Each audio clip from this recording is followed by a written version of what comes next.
you know more than anyone, you can make millions of dollars doing any of these strategies.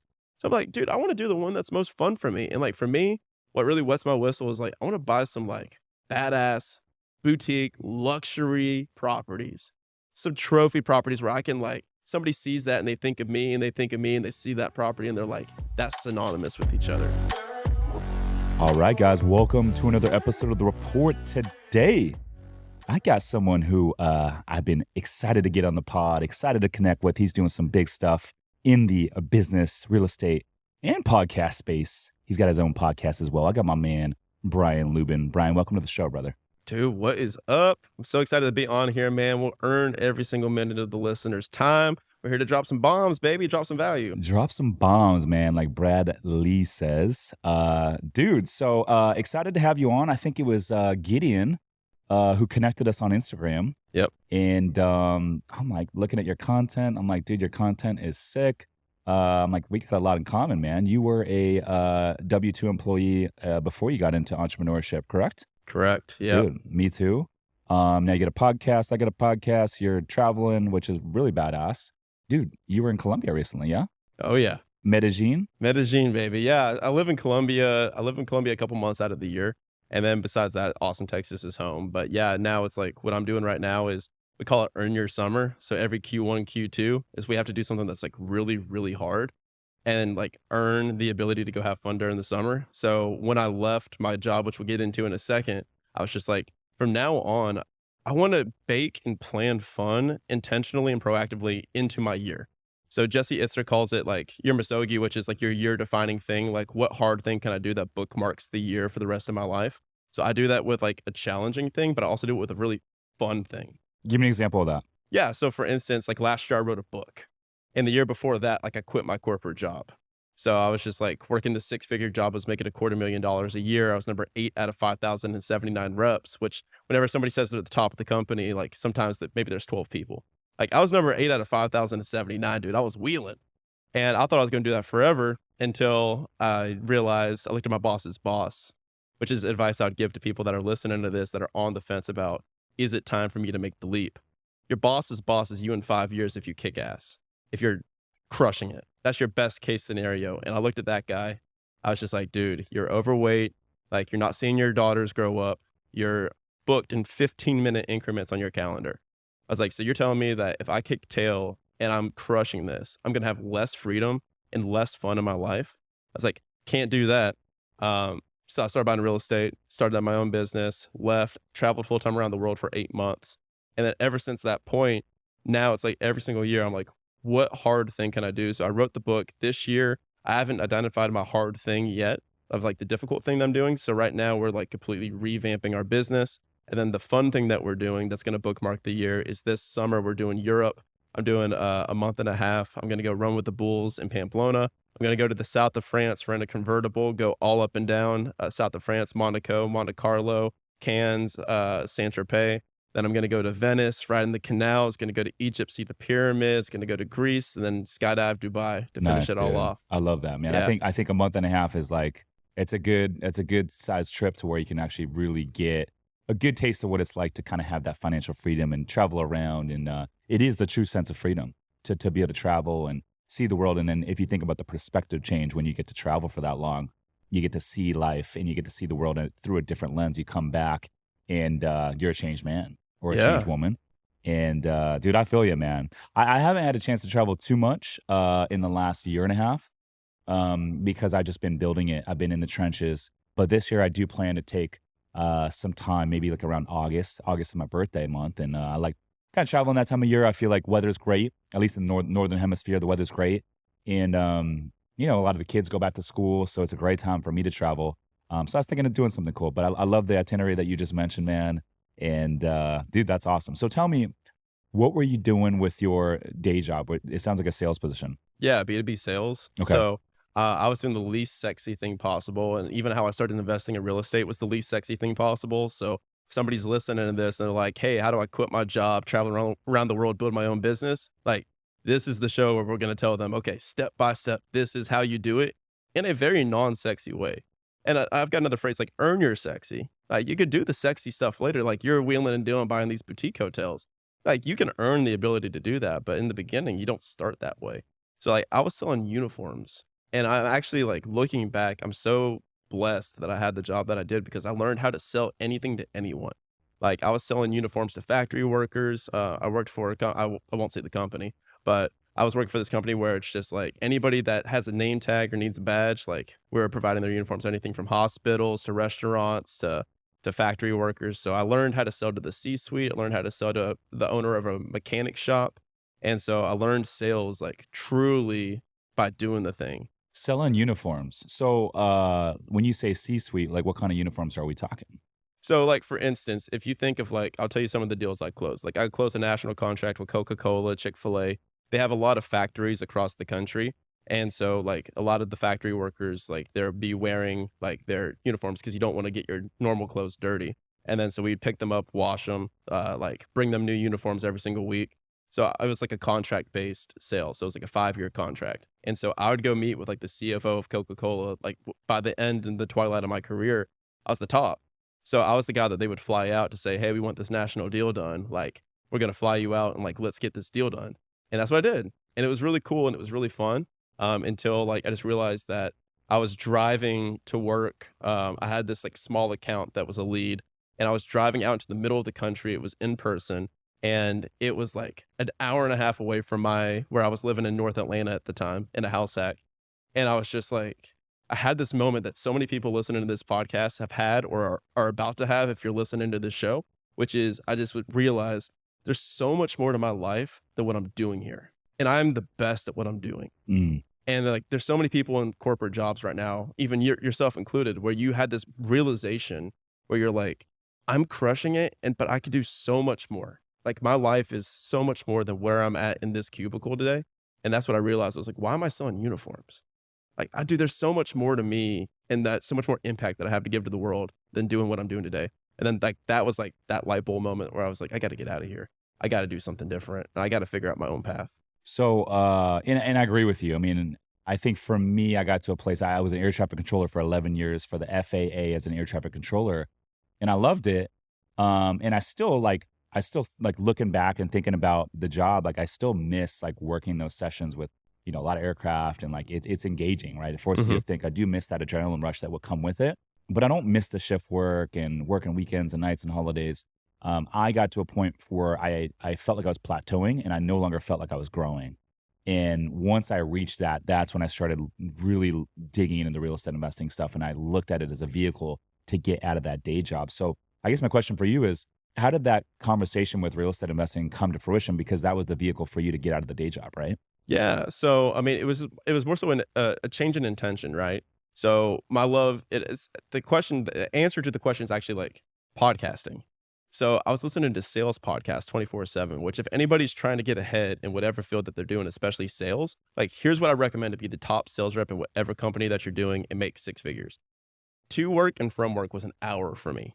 That's 2 hours a day. So instead of listening to music, I'd listen to podcasts. And I did the math and I was like, if I do 2 hours of podcasts a day, that's 10 hours of podcasts per week. That's 40 hours of podcasts per month. I was like, so I'm getting a full week's worth of training while everyone else is like Listening to doing music. nothing. And Yeah. I'm like able to have fun with my friends outside of work. And just that put me ahead like so fast. What's the number one sales podcast if someone's out there that wants to learn how to just crush it in sales? I couldn't even tell you anymore. I was just listening to them all. But then when I realized that I was like time to leave, I started looking up financial freedom podcasts and I came across Bigger Pockets and got the real estate bug and I started listening to that one. And I switched the sales podcast, real estate podcast. And then I made the intention where I was just like, I'm going to go buy a property. I'm going to go do this thing. And naturally, of course, every single one of my friends, family, close acquaintances said that that was a great idea, right? Dude, it's the power it's the power of the podcast, man. And it's funny because, we're laughing about this, but it's so true. When I was in the break room, I overheard, this is how it started for me. I overheard my coworker talking about how he just closed on a fourplex in Cleveland. And I said, how did you do that? And he goes, go read this book and go listen to this podcast. And it was the Bigger Pockets podcast. And I started binge listening to it and literally just like hearing these interviews and hearing these conversations and hearing all these different stories of these different folks that have successfully done it really was inspiring me. And that was really what like led to it. And here's the other thing I'll say is out of all these different platforms that we're on, like TikTok, YouTube, Instagram, Facebook, Threads, Twitter, and then you got the podcast platform. The podcast platform, the listeners, the demographic are actually the most educated. They're trying to, I mean, think about it. They're driving to work. They're driving home from work. They're in the gym. They're listening. They're trying to legitimately better their lives versus just waste time scrolling 30-second TikToks or 45-second Instagram reels. And so the demographic that listens to the podcast, they are the most sophisticated. They're the smartest, the most intelligent, and they tend to have the highest net worth out of all the people that listen to all those different platforms out there. Y'all better leave Rich a 5-star rating and a review. He's gassing y'all up. But no, Yes. seriously, dude, like that's why we started Action Academy podcast. Like, to be completely honest, like in sales, I learned the most important lesson, which is if you want to accomplish anything, there is somebody that has done it before you. Just like real estate investing, just like entrepreneurship, just like buying businesses, which I prefer buying businesses over starting businesses, but I started one, which is the most difficult thing to do, like you did. People have done things before you. So I call it, like, I've got this acronym I use, which is WHAM. Where are my models? So when I was a sales rep, I was like, okay, I'm not going to spend years and years of my life and my time figuring out how to be the best at this. I'm going to find the best sales rep. I'm going to simply ask him, what do you do each and every week to be this best sales rep? And I found her. She was in Wyoming, ironically. I'm like, how the hell are you the top sales rep in Wyoming? I called her when I was like 2 weeks in. I said, hey, I'm brand new. Tell me what to do and I'm going to do it. And I ran her playbook, Rich, and it worked. So then I was like, well, why don't I just repeat the process when it comes to real estate investing? So like I listened to the podcast and I did the thing. I did the house hack strategy. I was buying one property a year, co-living it out, renting out the other bedrooms, living on one side.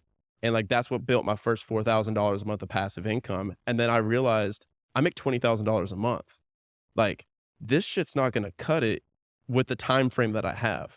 And I call this the 3 levels of clarity, which is directional, sequential, tactical. So directional, I knew I wanted to be out of the job, traveling around the world. Sequential, how fast do I want to do that? I want to do that in the next 1 to 2 years, which leads to the tactics. I can't just keep buying a house a year to pull this off. I have to either buy a business, start a business, or do a completely different strategy to fit within my parameters.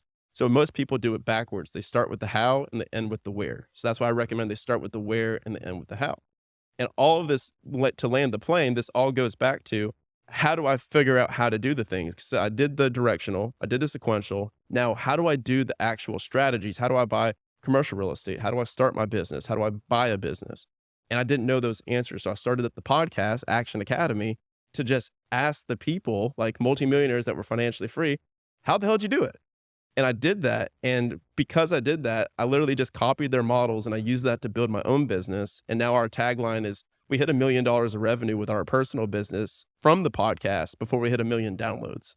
And Dude, so I love that, I can man. do that while traveling full Yeah. time around the world. I love that. And so many people are like, hey, I want to start a podcast, but I don't think I should. And, I don't know enough, or I don't feel like I have enough experience in order to start the podcast. So I'm going to wait.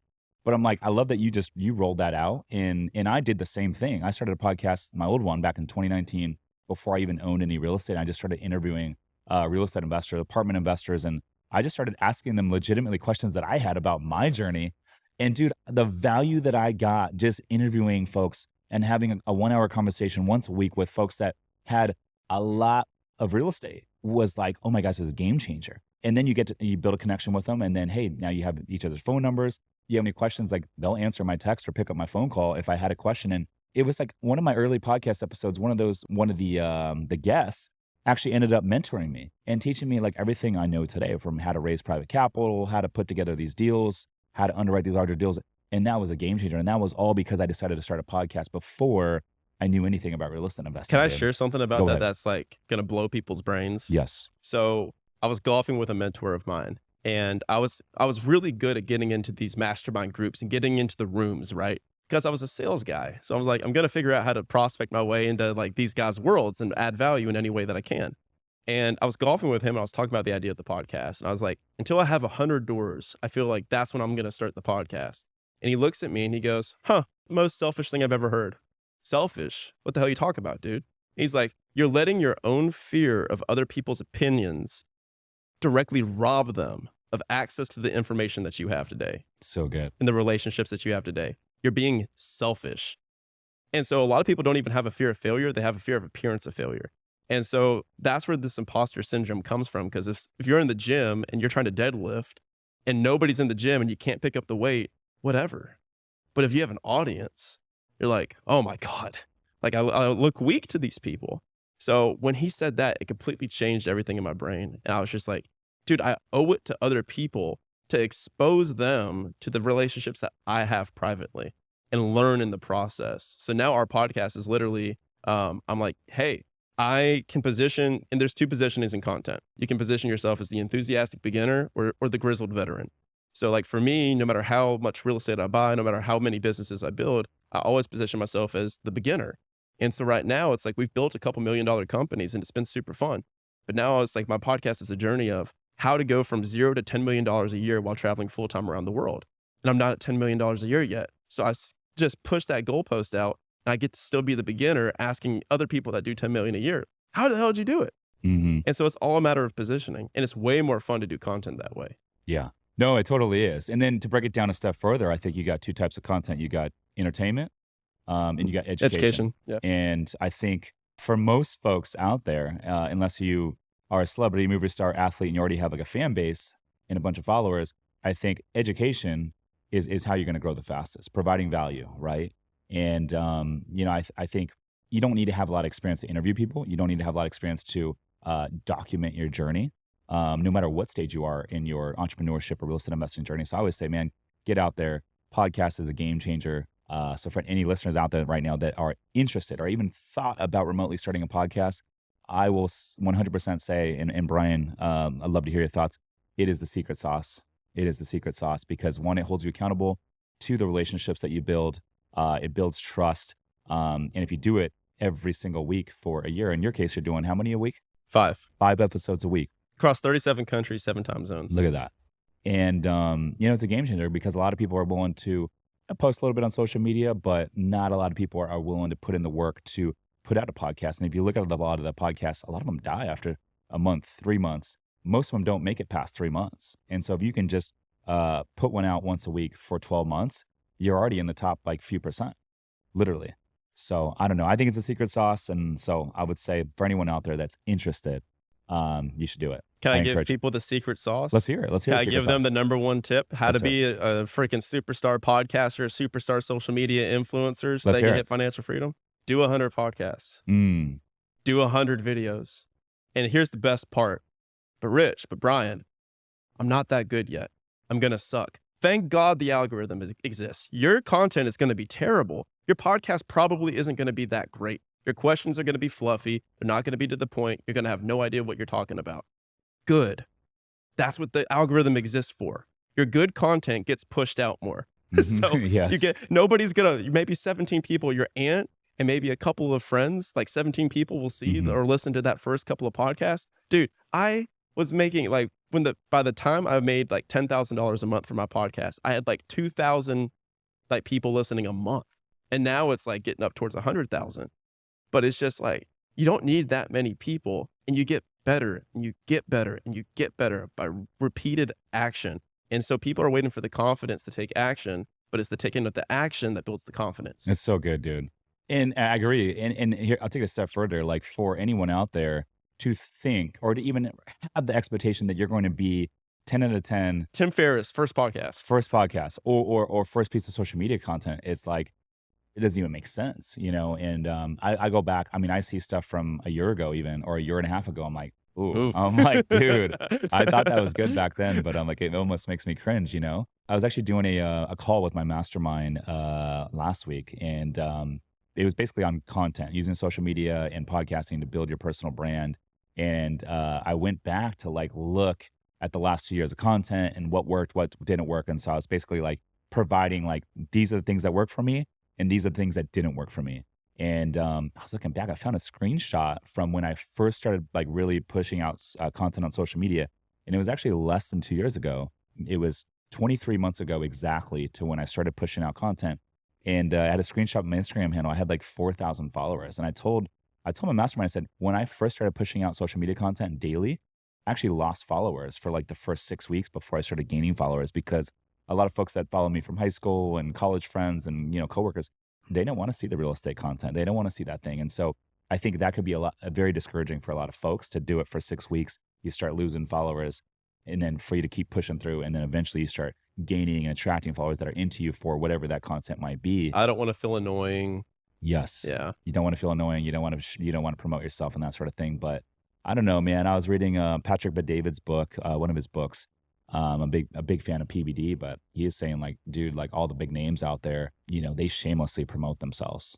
The Conor McGregors, the LeBron James, like all these folks out there, like you have to promote yourself, and that's just the name of the game. I mean, attention is the new currency, like it or not. It's the future. I've been there. Like I've gone through it, and also like when I was in a long-term relationship before, and then I got out of it a couple years ago, and then I was just like, ooh, and all my account, for people that are listening that have no idea who I am, like my social media is like growing now. Like I think I've got like almost 300,000 on Instagram. I think we're getting up on like 1 million followers in total. And when did you start Like taking a your content year, seriously? like early last year, 2023. Okay. Like started just posting videos, and because before it was just a normal Instagram, and I had the same thoughts and the same feelings that everybody else had, which is just like, like I'm just a guy, I don't want to, like, all this stuff has been in secret. I had the podcast going for 3 years now, but like I don't really talk about it. Just once a week I post it.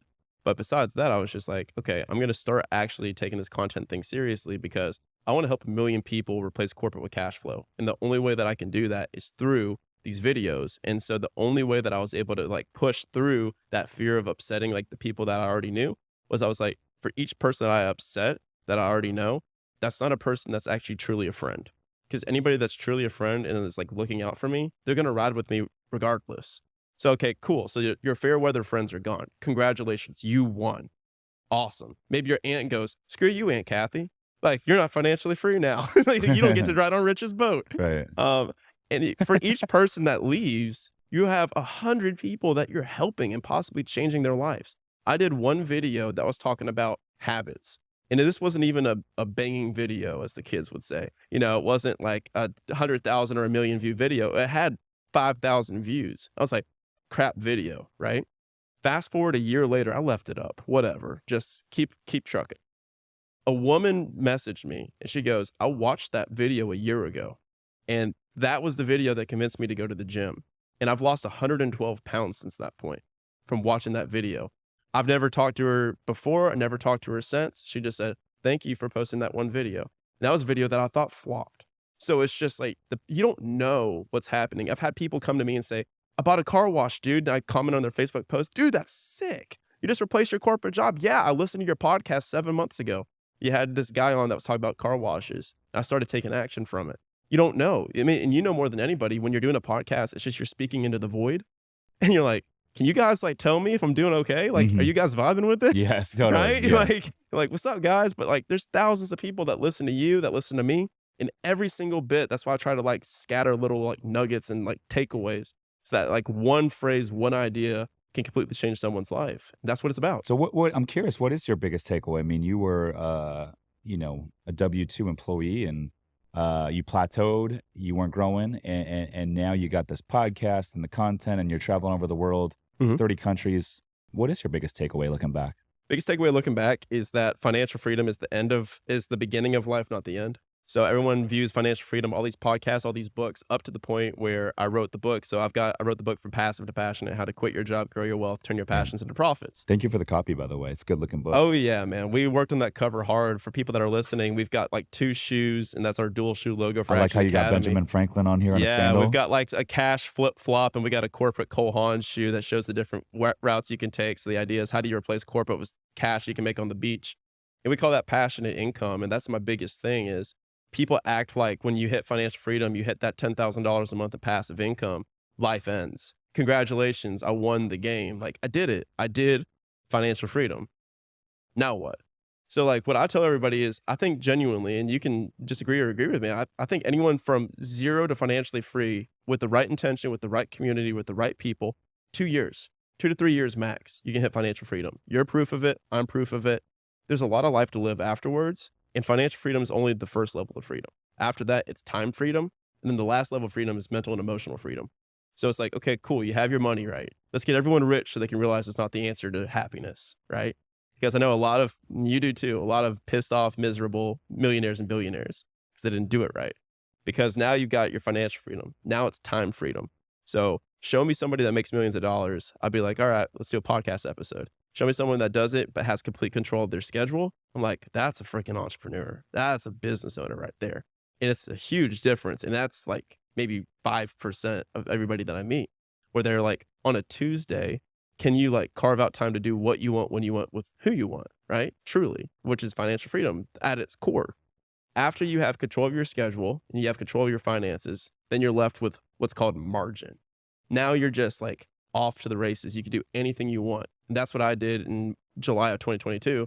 I hopped on a one-way flight, flew to Greece, lived in the Greek islands for a month, and I was traveling full I'll, time. I'll say this though, and this is going to be the other argument to this coin, and I agree with you. Sure. So like I went from full time air traffic controller to financial freedom, Mhm. and I quickly got bored, and I traveled and all that. So I got bored, and I'll say this. So now, yes, I do have the ability to, if I want to like go take a couple weeks off or whatever I want to do, I could go do that. However, I will say for what I want to grow, and I want to grow a really big thing, and I'm very obsessed with my craft, and I want to build a big thing here, right? And I know in order for me to build that big thing in the shortest time horizon and get my best opportunity to get there as quickly as possible, that is going to require me being in the trenches and building this with my team versus being hands off. Hey, I'm out playing golf and traveling for me, because that's what I want. I want to go to the top, right? And so I will say, yes, the financial freedom stuff is great if that's what you want. But if you really value building a big thing and you want to get there as quickly as possible, it's not going to happen quicker than it's going to happen the quickest. And you're going to have the best chance of getting there if you are in the trenches building it with your team. And that's why I'm here all the time, dude. And I fucking love this shit.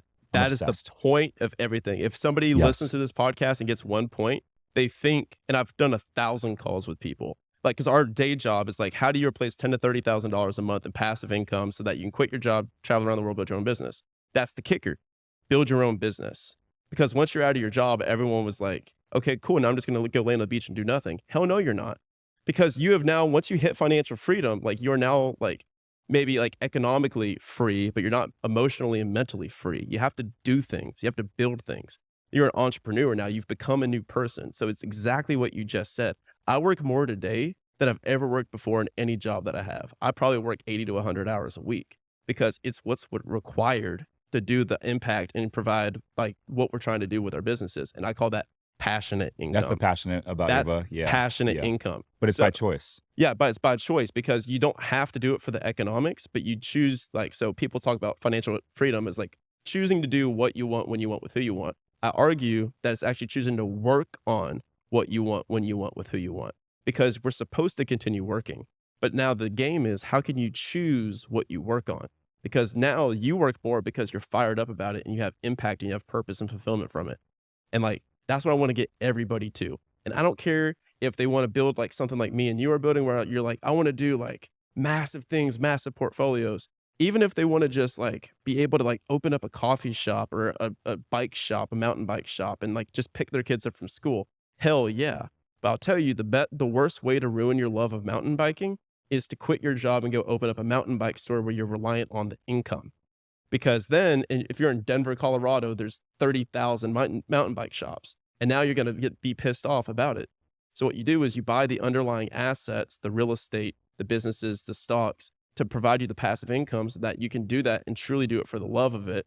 And ironically, which will lead to more income down the road. But instead of like, so we build the foundation passively so that you can work on the active. Yeah. Yeah. I love so I'm that. actually 100% with you. Yeah, totally. And so I don't know. I mean, and everyone has a different goal, right? And different target. And that's going to evolve over time based on where you are in life, but also like your surroundings, as we evolve, as we grow, our social surroundings will change. And, things will change mentally. So everyone's different. But for me, man, I'm obsessed with this thing. And I mean, I recently, I'm always looking for an edge, right? And so I recently decided to give up drinking for a period of time. And initially I was like, I'm just going to give it up for a little bit and see what this life's about. I've never done this in my entire life. And dude, I'm only 11 days in right now, but I'm like loving it. This is like, I'm going to bed at 10 o'clock every night. I'm up early. I'm in the gym first thing in the morning. And what I found is I just have so much more time where I'm operating at 110% every single day. And one of my biggest takeaways in my life actually happened this past weekend. Yeah, I always thought, and it was a limiting belief, I always thought that if I wasn't drinking, I couldn't go out into a social setting, into the nightlife, and go out and have fun and enjoy myself. So I always thought, if I'm not drinking, well, then I'm just not going to go out. And I think that's how most people operate. When I went out this past weekend, I knew I wasn't going to drink. And I went out to dinner Friday night. My buddy was, in a contest. My buddy's a promoter. Shout out to Sean Coughlin out here in San Diego. He is probably the biggest promoter out here in San Diego, but he was up to win a Mercedes-Benz on Friday night. So he's like, hey, can you come support me on Friday night? I'd love your support. I was like, yeah, I'll go out there. So I went out. And dude, what I found was I'm sober. I'm around all these people that are drinking. And I actually found that I actually enjoyed it more being sober than drinking. I was more in tune. I was more present. My conversations with folks was a lot deeper. And I actually made connections with new folks that night and went home decent hour. And I woke up the next morning, zero hangover. I remembered everything. And then this carried on throughout the whole weekend. So Saturday, Sunday, I'm up early working out. I'm working on the business on the weekend. And then I went out Saturday night. I hit a bunch of different things, right? There's concerts in town. It was Cinco de Mayo weekend. So there's all these good concerts in town, all these like after parties. And I'm probably like the only sober person in a lot of these like settings. And I realized I'm the sharpest motherfucker in this room. I'm the most dialed. I'm the most present. And like, dude, it felt great. And I think a lot of people feel like they got to have a drink to kind of let their guard down, to kind of loosen up. But dude, I'm already loose sober. All these podcast interviews that we have, it's like over and over and over. Like, I'm just like, I'm loose, And Living in your so passion, I feel like your I can talk purpose. to anyone sober and it's totally fine. And so I realized, it was my biggest takeaway. I realized, dude, I actually enjoy this more than actually drinking and being intoxicated or on some sort of substance. And so I'm like, dude, this might be my new way of life. And so it's almost a game for me now. I'm like, okay, well, what's going to take me the next 3 to 4 years to build out and accomplish? Let me see if I can accomplish it in the next 7 months by the end of this year, right? And to give myself the best opportunity to do that, I'll be sober. And so I don't know, dude, I'm kind of addicted to this. I'm listening to like some Andrew Huberman stuff on like the effects of alcohol and like what it does to your brain. And like, so what I'm going to do, I'm going to start documenting the end of each week, kind of my biggest takeaways, what's changed mentally for me, how much more I was able to accomplish. And then after 100 days, I'll do like a vlog on it. And then I'll probably do like a podcast on like 100 days, no drinking. This is like my biggest takeaways. Dude, it's all about clarity. Yeah. Yeah. I mean, like you know exactly where you're going Mm-hmm. and you know exactly how fast you want to get there. 7 months. So you're like, okay, cool. I know what's required. It's time to shut the fuck up and get to work. Yeah. Have you heard of navigation and acceleration? No. So it's the two different seasons of life that you pivot between. Right now, you are full blown 100% in acceleration mode. So acceleration and navigation. So like when I learned this from a book called The Buddha and the Badass. When I first went to go travel, like I read that book and I was just like, oh my God, because I'd just done a really hard thing. And like yourself and so many people that are listening, when you do a really hard thing and you accomplish the marathon, you do like the thing that you've been waiting to do your entire life. You're like, now what? And a lot of the time there's some depression that comes from it because you're like, well, I made it to the mountaintop. Where's the reward, right? And so you pivot between the two seasons. So navigation is the period of time where you slow down, you set your vision, and you're like, what am I actually running towards? Because if you're just blindly sprinting, you're going to like overheat and die. What's the target and how do we get there? Exactly. That's the vision setting process. That's navigation. Acceleration is you're the cheetah that sees the gazelle and you're like, I know exactly how I need to run to get this gazelle. And I'm about to like bite this motherfucker. And like when you're gone, you're gone. So it's just like, that's acceleration. So me and you are both equally in a period of acceleration where it's like, we've taken the time, we've gotten clear, we've got the team on board, we know exactly where we're going, how we're going to do it. Now it's just a matter of putting foot to gas and executing. But it's just like, after you execute, then you go back to a period of navigation. Okay, now what? What are we doing next? Like, how do we want to scale? Do we want to go this direction or this direction? But then that's just pulling over to the side of the road and getting gas. But how many entrepreneurs do you know that just never do that? And they're just, okay, cool, next race. Now I've got $1 billion under management. Now I want $2 billion. For what? Is that actually going to change your life? It's just asking those questions. That concept, navigation, acceleration, completely changed my life, dude. Yeah, that's really good. Hey guys, real quick, I just wanted to personally thank you for listening to this podcast. It means the world to me. The only way this show grows is by word of mouth. If there's anyone in your circle that could benefit from this podcast, it would mean the world to me if you could share it with them via text or maybe on your Instagram story. And I'll be sure to keep an eye out on my Instagram for shares so I can reshare you on my Instagram story. Again, thank you so much for listening, and it means the world to me. Now back to the show.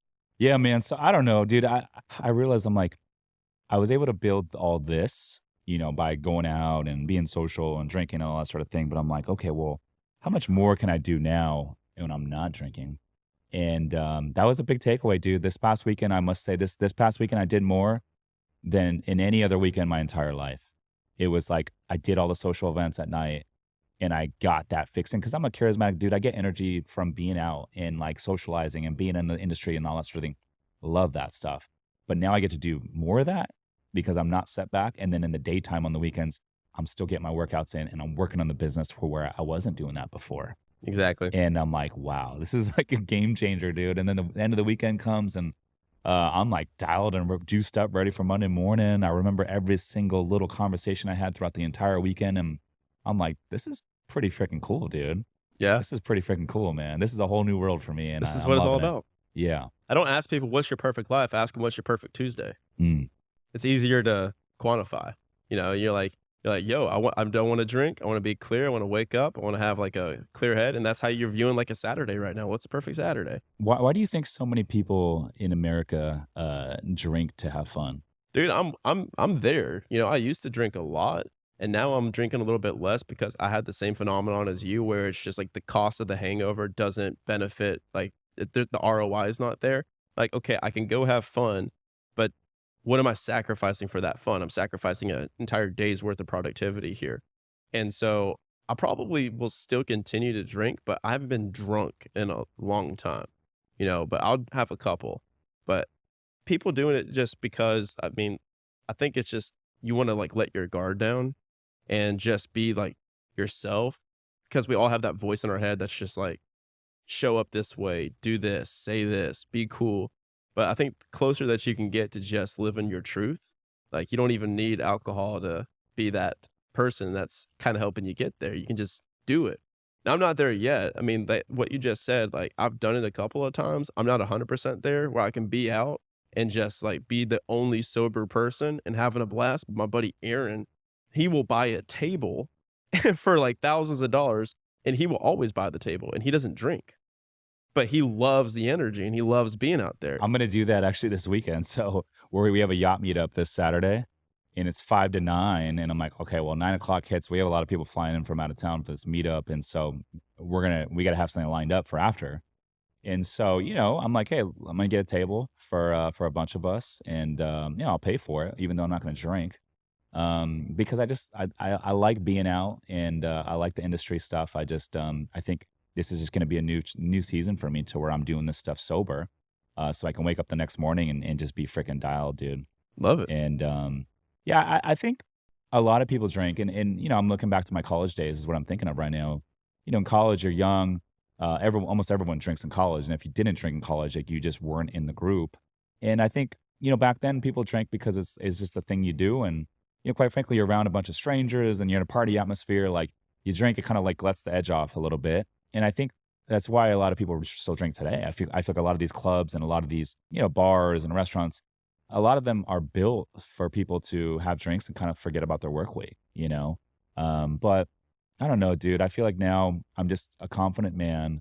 I'm loose. I've had so many conversations with so many people that I'm like, I can be out in a situation now and have dialed conversations with people that are drinking, and I can have completely like control and complete fun, and I don't need to be intoxicated anymore, dude. Yeah. I just don't. Dude, at the end of the day, it's just like the most freeing thought that you can have is nobody's thinking about you. And like that's what the alcohol is for, is to look cool for like the alcohol is more for other people than it is for yourself when you think about it. Like you want to like, oh, I want to go talk to that pretty girl. I want to go hit on that girl. I want to go, oh, I don't know anybody in this town. I'm going to go have a couple of drinks, loosen up, go meet new friends, right? So you're just caring about other people's perceptions of you. But the reality is they're not thinking about you at all.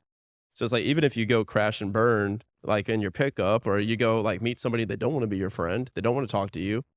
Okay, they're not going to think about you at all afterwards. Cool, move on. And so it's like the closer we can get to that mean and just be confident in ourselves and comfortable in our own skin, the less we need that social lubrication. Right. Yeah. And to your point, man, I think like, if you are going to go, let's say you're in college or whatever, you're going to hit on girl. If you are sober or maybe one drink in, your game is probably way more on point than if you're 4, 5, 6 drinks in. Yeah. Right. Yeah. And then how many times in college you take that girl home on the weekend from like, you know, a frat party or whatever it was, or a late night at the bar. And it's like, you don't even remember it. It's just like a blur, you know, but now it's like you remember every little detail and you're just like so dialed. The only I thing don't that know, tequila dude. helps is my Spanish. Your Spanish? The That's tequila pretty helps my good. Spanish. That's pretty good. Mi español es muy mal, but we'll have to link up in Medellin, dude. Estoy If we, practicando. yeah, yeah, I do love Medellin. So, I don't know, man. So, like, we got a yacht meetup this weekend. We got our beers and deals meetup next week. So I'm gonna rock it sober, and I'm excited, man. I'm excited. It's gonna be fun, and I don't know, man. This is I think it's a new thing for me, and I'm excited to kind of see how it evolves and how much sharper I can get, how much more I can do. So TBD, I'm definitely going to post my results, my findings, and document the whole thing. So I'm excited for it, and we'll see where it goes. Sweet. Yeah, man. So, dude, you got this book. You're traveling. You got the podcast. What else are you doing, dude? You got your online community as well. Tell me a little bit about that. Yeah, so the reason we built the community was I've spent over $100,000 on online courses, and I've never finished one. Have you?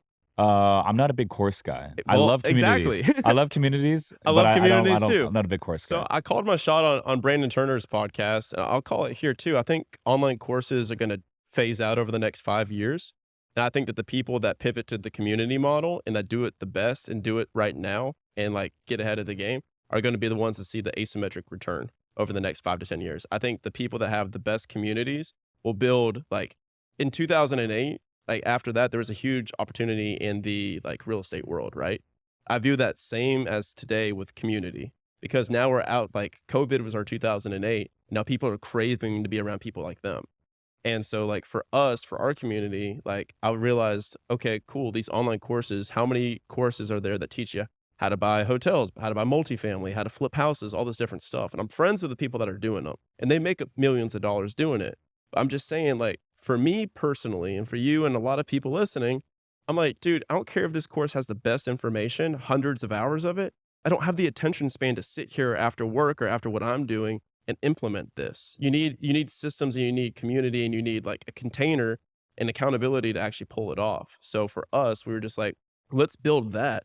But more importantly, let's build standards for it. So like our thing is like you can't just join our community. You have to apply for it. And you have to do like a couple of different touches because what we do is we help high performers.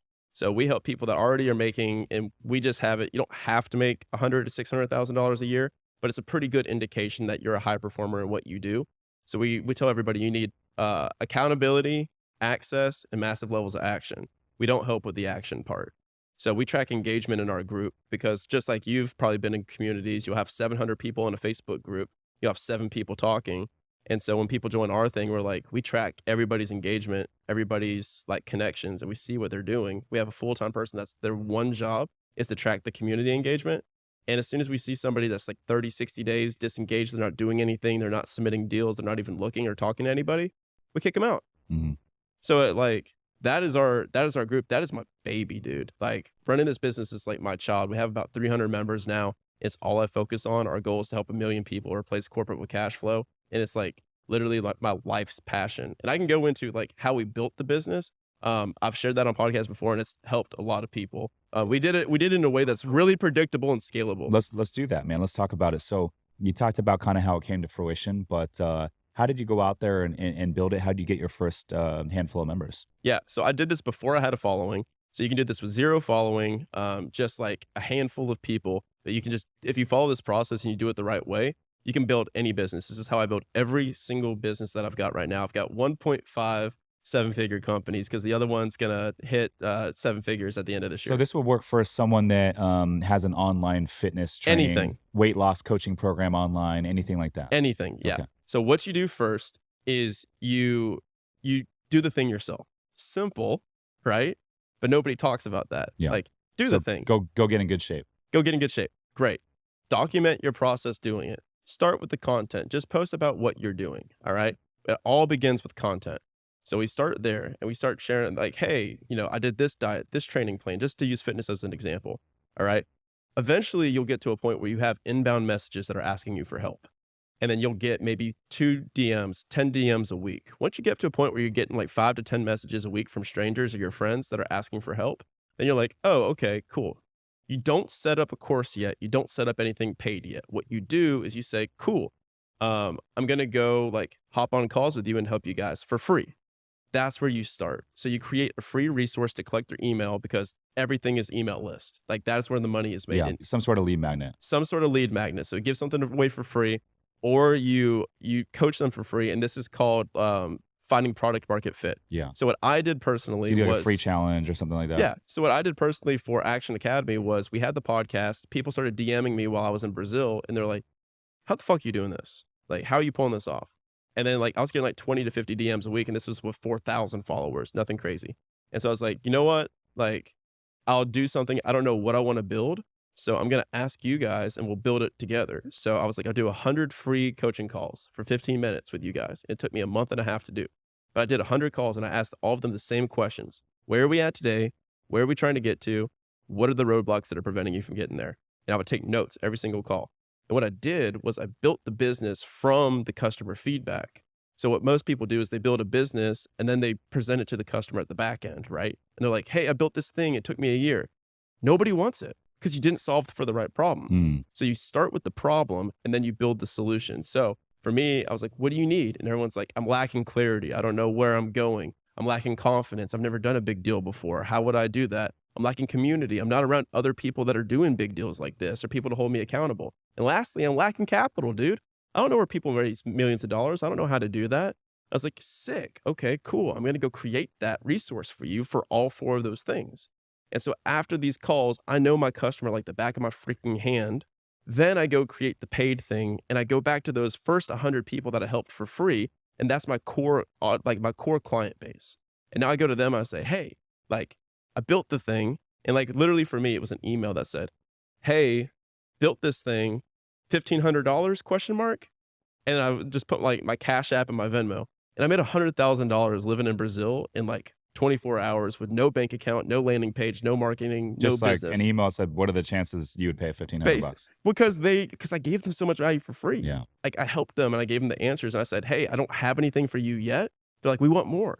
I was like, I don't have it yet, but I'll build it and I'll email you when it's ready. And that's what I did. And so I made a course, of course. And that's what I originally started at. But then when I realized this is like 2022, then afterwards it's called iteration. So now that you have product market fit, then you give them the paid thing. You make your first dollar as fast as possible.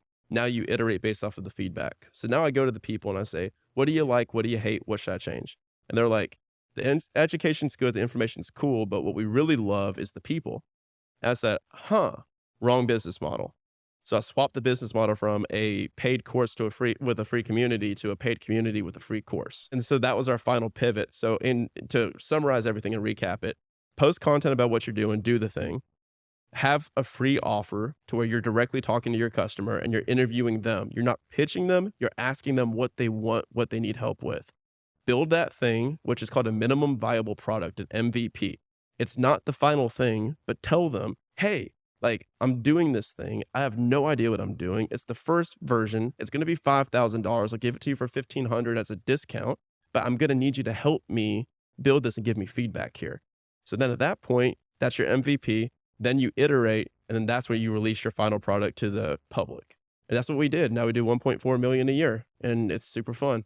And remind me, so the community, you're offering that as a free community or that's the paid community? That's the paid community. The paid community. Yeah, so it started as the paid course with a free community. And then in 2023 is when we launched like, okay, now we're a annual paid mastermind.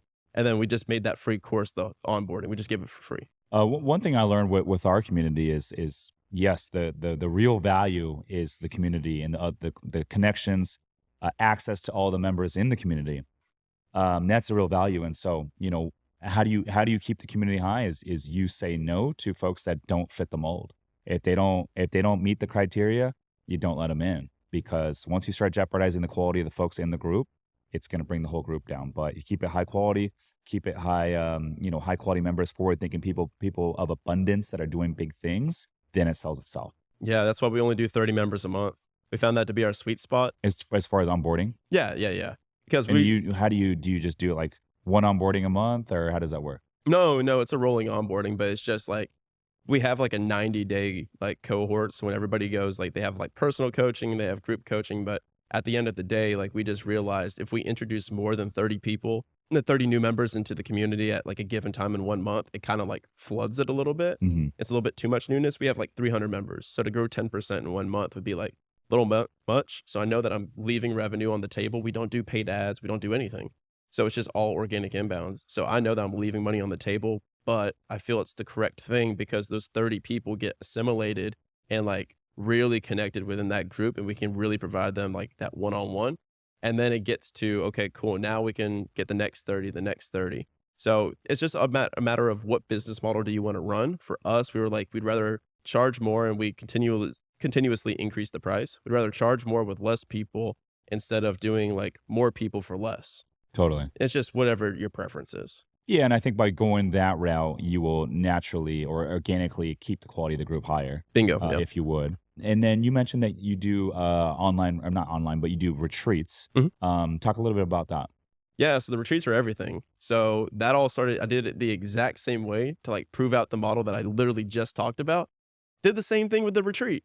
So first time we did it, we did Costa Rica, and I was just like, I have no idea what I'm doing. It's going to be $2,500 all inclusive. We lost our ass with it, which is okay. You know, whatever. You kind of have to lose money on your first event. It's a given. And so I threw this event, and I was just like, okay. And you covered the whole event? Well, no, yeah. Oh, they paid $2,500. They paid $2,500, but like, yeah, but like we lost like, I think like 12,000. Not bad, but That's lost not too bad. 12,000 overall. So we threw this event, and I was just like, I've never done this before. Is this something that you guys want? And they're like, yeah, we're craving it. Like they all want to go like do what I was doing, which was traveling around the world. And so we did Costa Rica, and it was 45 minutes away from the airport, which was not what I recommend. And it was like too rural. It was Tamarindo. It was a surfing town. And we hosted this event. It was awesome. And everyone had a great time. And then we're like, okay, cool. Like this actually genuinely helped. Everyone was meeting in person for the first time. It was really cool. And I was like, let's change, let's make it better. And then let's do another one. And so the next one was Cabo, and that one was like heaven on earth. When we did Cabo, it was like we doubled the amount of people. The first one we had like maybe like 47 people. The next one we had like 70 some odd. So Cabo was like insane. We got these mega mansions up on the hill in Pedregal and Cabo, and we had like $20 million of mansions. And we were just like, dude, this is so sick. And we had like everyone had the best time. And from that point, I was just like, this is my favorite part of the business. Like this is a freaking blast. Throwing the retreats. Yeah. And then so we start asking people, you know, so MVP $2,500, Cabo was $3,250. So we upped the price a little bit. And then for the next one, now it's $4,000 or $6,500 for Tulum. If you want to come and bring your spouse. So we just ask them, how can we make it better? How can we change it? And for us, what we love doing is we don't like doing like the room block model at like a mega, because it's easy. You know, I could throw a retreat in Austin, Texas very easily and be like, all right, here's your room block at St. Regis. Like, here's the conference center. Like for us, what we try to do is the boutique route. Like we want to book out the entire boutique hotel and like some mega mansions next door to it, which now like led to our entire business model, which is I was like, okay, well now we're renting these places out. We're spending $250,000 for our next event in Tulum. It's just only for Action Academy members. I'm like, why don't we just buy these properties together that we're staying in? And that's what's now leading into 2025. We're going into the boutique hotel space, which is why I'm excited to host you on my podcast. And Yeah. I get to have Rich be talking. Let's go. Yeah, so rock dude, and roll. We just had our first retreat in Cabo for our boutique hotel community, and dude, it was great. Yeah, Britt was there. Britt was there. Yeah. Investor girl Britt was there. We connected. So that was the first one, and we had really good turnout. And we did a room block with a nice hotel right on the beach. And then we did like a lot of like nice dinners, and we did some excursions. So we like rented a boat, went out in the water. We did like ATV and like tequila tasting, and it was really cool. And then we did a good like mastermind session on mindset and all that sort of stuff. But it was good. That was the first one. Feedback was great. And now I'm like, let's do more of these. It's a blast. And so thinking, maybe we do something. I would like to do something quarterly, and maybe 2 of those are like really dialed international, and then maybe the other 2 are kind of a little bit more low key, kind of domestic, something that's easy for people to get to, lower costs, and maybe less of a time commitment. So I don't know. We're thinking the next one sometime this summer. It will be here in San Diego, I think, and then the next big one will probably be in the fall. So I don't know. We got to figure it out. But like you, man, I like hosting events, and that's what we do here in San Diego. We've been hosting these meetups and yacht stuff, and I'm like, let's do more of this stuff because it's fun, but it's the community aspect. It gets everyone together. Everyone gets pumped up, energized, and like you said, and this is the first time a lot of these folks are meeting in person outside of these virtual calls, you know, and so it's kind of cool and it's exciting. Yeah, and it's the same phenomenon that occurs with building your team versus like helping other people. It's like I traveled a lot by myself, and it's like maybe I'd go get like a nice mansion in Brazil, like floor to ceiling glass windows, or maybe like I'm staying somewhere really cool in Istanbul or a penthouse or something. But like what you get to a certain point where me is not enough anymore. You need to go from me to we. And when you go from me to we, it's like even with the experiences, like it was the most joy. I call it a 10 out of 10 moment. Like, so for me, a 10 out of 10 moment is like when I walk into an Airbnb or a hotel for the first time that I'm excited about and it blows me away. And I'm like, oh my God, this is like the highest ROI on happiness that I have, like an ROH return on happiness for my dollars spent, which is why I spent all my money on hotels and Airbnbs. And so when I was able to get like the $20,000 a weekend mansion for my people and watching them walk in, like where a lot of these people, they haven't traveled around the world. Maybe they've gone on vacation once in the last like year or two and they're still working their corporate jobs, and watching them walk into these mansions, I was just like, dude, this is like an 11 out of 10. I didn't Yeah. know that this existed. Dude, I'm the And same way, and man. so now I was just like, dude, like I've been looking for my next asset class because I sold all my single family and now I'm sitting on cash, and I've been like, what is my next thing after this community? Because I'm not just gonna help people like replace corporate jobs for the rest of my life. Like I want to like get my acquisition machine going again. And I was like, what asset do I want to do? Because I just don't like multifamily. It's just the idea, I can do it. But the idea of taking a C class multifamily and renovating it and converting it to B class apartments, it's boring to me. I don't want to do it. So when it comes to like boutique hotels and hospitality, I was just like, this fires me up. Mm, Like it's like a business and real estate combined. it is, And yeah. it's so much fun. So that's why I'm excited. I know nothing about it right now, but I'm excited to like I'm documenting that through these podcasts so I can come back later and be like, look, guys, like I told y'all when I knew nothing, and now watch what I did in 6 months. Watch what I did in 12 months. That's the importance of documenting your journey.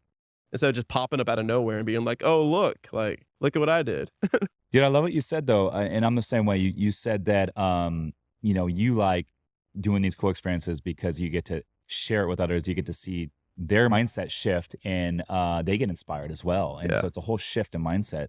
And that's why I like doing these nice things and like, you know, going and getting the bottle service or going and getting these nice experiences and then sharing it with folks. And I love that too, dude. So that's big. Yeah, man. So right now you sold your single family stuff. Yeah. And you're looking for that next thing. And so maybe it's the boutique hotel. Mhm. Is that what you're kind of thinking or what? Yeah. So I do everything off of models like I talked about before. So Walt Disney has this wonderful model. I forgot to bring his like mind map, but he has this giant mind map where he has like Disneyland like content, like the creative studio in the middle of this mind map. And he has like television, newspaper, Disneyland, all these different businesses, and they're all vertically integrated, and it has all these lines crisscrossing and intersecting each other and showing like how each business funnels into the other. And so we did the same thing with ours.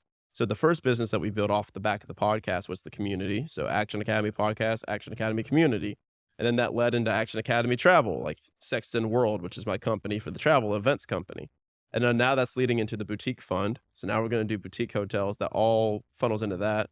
And now I'm also in the market for buying like a production or a video company. Like that's something I'm looking for, like a virtual assistant company, something that we can vertically integrate. So all we think about is like, what does this machine look like 5 or 10 years in the future? And how do we purchase that through people, like in salaries, or through acquisition? So like for me, I'm just like, the number one question that I'm asking for my investment thesis straight up is, what would be sick? Mhm. What would be the most Yeah, fun, totally. dude? Like Totally. seriously, because look, you know more than anyone, you can make millions of dollars doing any of these strategies. So I'm like, dude, I want to do the one that's most fun for me. And like for me, what really wets my whistle is like, I want to buy some like badass boutique luxury properties, some trophy properties where I can like, somebody sees that and they think of me and they think of me and they see that property and they're like, that's synonymous with each other. So like, I I'm like excited, that. something I'm proud of. I like Yeah. that. Dude, I got a question for you. So you're doing 5 podcasts a week, which is more than a lot of folks. Yeah. I do know one person that's doing the daily. John? No, I'm thinking, who is it? He's a big apartment investor. Joe Joe. Fairless. Joe Fairless. But he's not hosting all of them anymore, but he No, was. yeah. Anyhow, so 5 is a lot. And How do you, I guess, doing 5, and how do you batch them? Do you do once a week, or are you recording multiple times a week? How do you batch it? I do it about every day. So I just don't have the bandwidth to do multiple deep conversations a day. So for instance, like today, I had to say no to like 7 people because I was just like, me and Rich are going back to back. I'm doing yours, you're doing mine. I'm done. So like it's a known rule on my team, 2 podcasts a day is like the max. And normally I'll try to have them spaced out a couple of hours just to like decompress. Because I want to be when we're doing this is when I'm in like my flow state. So it's just like you're locked in with somebody, you're super dialed in. It takes a lot of mental bandwidth. So I do 1 or 2 a day. And normally like a perfect week for me would be 2 spots, 2 podcasts on Tuesday, Wednesday, Thursday afternoons. I only do afternoons normally. So that's what I do. I guest on 3 shows and I host 3 shows. It's 2 interviews that I'll post and 1 in the hopper. So I'm normally like 30 days out, 60 days out. Oh, that's pretty far out. Yeah, yeah, Yeah. yeah. So what I normally do is I'll do 2 guest interviews, 2 multimillionaire on my show, and then I'll do 3 solo shows. And those 3 solo shows are my journey, things that I'm learning as I'm going across. Like, we just crossed our $1 million mark. So now like we're in the hunt from 1 to 3 million. All right. What does that look like? It looks like changing up your personnel, adding to your team. What do you do when you want these people, but you can't afford them yet? Like you've got this content team in here. I'm like, I can't afford that shit yet, but can I? Like when do you know? And so these are the questions that I'm talking about, like in those solo shows. And it's just like, is travel like the answer to what you're looking for? And just building and documenting the journey from 0 to 10 million. And so those solo shows I'll do like on a Sunday afternoon. It'll take me like an hour. I'll do all of them. And they'll normally be like 10 to 15 minutes per show, just little bite-sized And pieces. you have a podcast editor that edits it? Yeah. Mhm. Nice. Yeah. Okay. That's my executive assistant. Yeah. It's not too difficult to edit a podcast, to be completely honest, but to edit video is very difficult. Mm. Yeah. Yeah. That's the hard part, but it's worth it, man. The reason I do it, and people have asked, the main reason I do it was I started with 2. I started with 1 a week, and then I immediately went to 2 because I was just like, I have too much demand. And then I went from 2 to, okay, I need to like share what I'm doing so the audience can listen to me. And I'll tell this to every single person that's listening. I don't care if you guys are brand new or if you guys are seasoned. The people that are listening to the podcast are listening because of you, Rich Summers. They're not listening because of me. You can have Grant Cardone, you can have Tony Robbins. Like for me, I'll have maybe a 10% spike in downloads. I'm not sure if you've seen the same. I'll have a little bit of a spike in downloads, but then it'll go back to like me talking myself, and then it'll be the same downloads.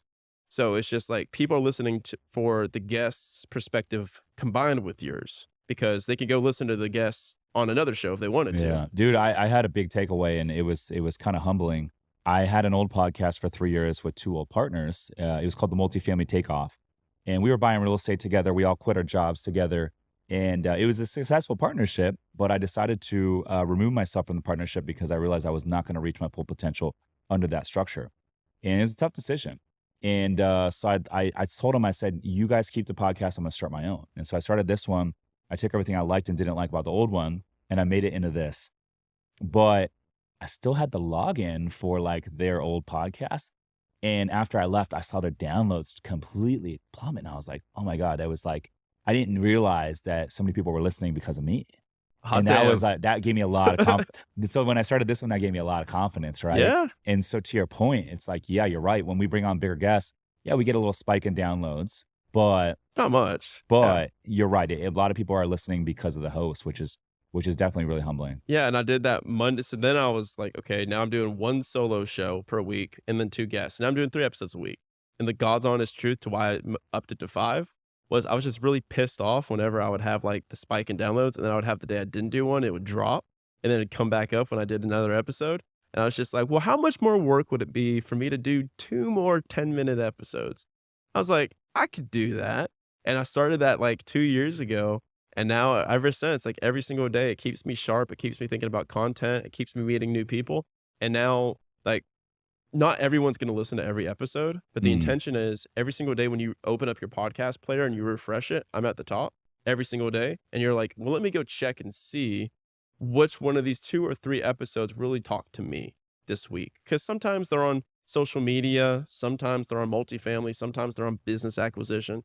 Maybe you're only in business acquisition, but that one that I posted Monday, you were reminded of that on the Friday episode. So, and then I use that to market my community, which is the first opening of every single podcast episode is, sup, you're listening to another podcast, huh?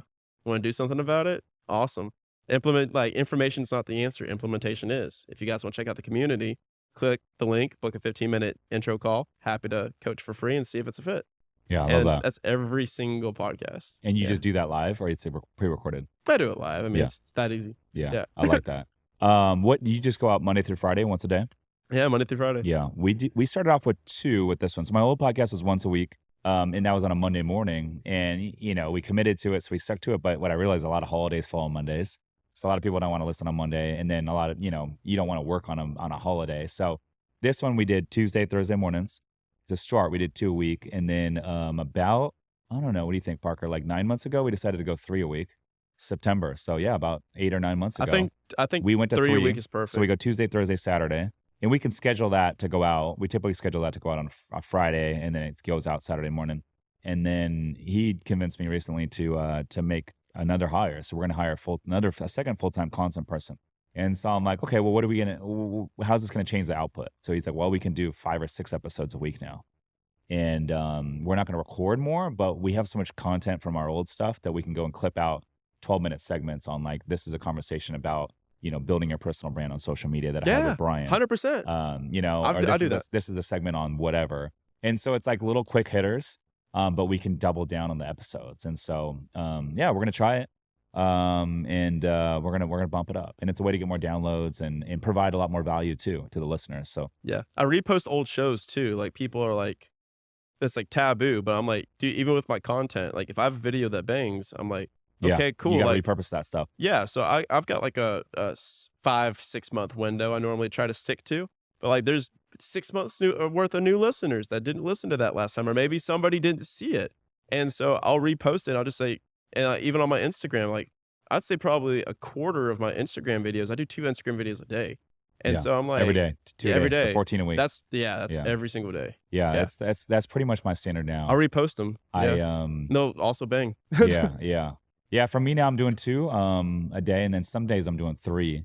But dude, you're right. You got to repost the old stuff, because let's say 6 months goes by, you got all those new followers that didn't see your old stuff.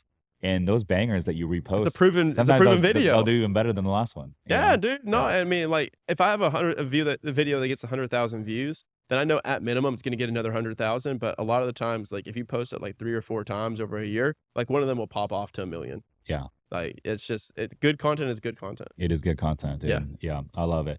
Cool, bro. Well, I appreciate you coming through and hanging out, dude. I love everything you're doing. I'm a big fan. Where can the listeners get in touch with you? Yeah, they can reach me like at Brian Luebben everywhere. It's just my name. Yeah, go check out Brian's Instagram. He's got some good content in there, very inspiring, and I'm a fan. So go check it out. Appreciate it. Yeah, and if they want to go check out the book, it's From Passive to Passionate.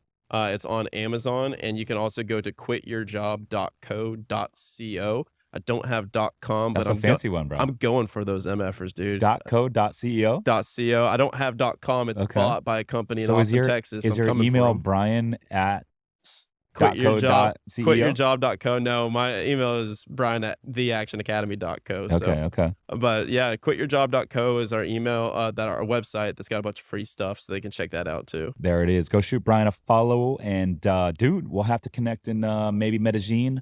Let me know next time you're down there, and we'll connect. And you said this summer you're going to be doing some traveling. Yes, sir. If you're traveling in August, let me know, because I'm going to be probably taking a little trip and kind of all over. So we'll have to link up again, dude. Let's rock and roll. There it is. He's Brian Luebben. I'm Rich Summers. Listeners, thanks for tuning in. We'll see you in the next one.